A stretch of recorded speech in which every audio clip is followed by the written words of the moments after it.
Hello, friends. I have a challenging multi-step problem for you. But don't be nervous. We're going to walk through this together. I'm going to read it to you in parts today, just like we did yesterday. So let's go ahead and read the first part. There are 8 kids at the party. We had 10 popsicles, but 4 melted.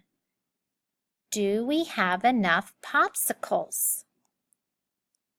Well, let's solve this part before we go on.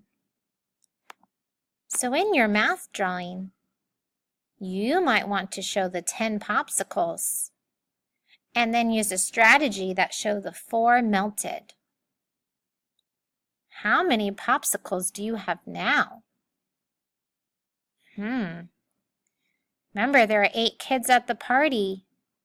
Do you have enough now? No.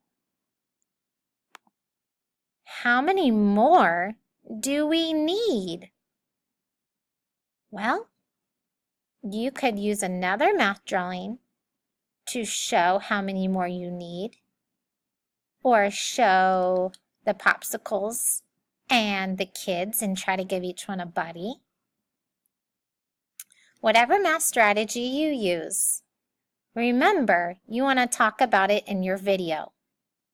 If you wrote some number sentences today to help you, go ahead and read them to us. Answer this question in a sentence. How many more do we need?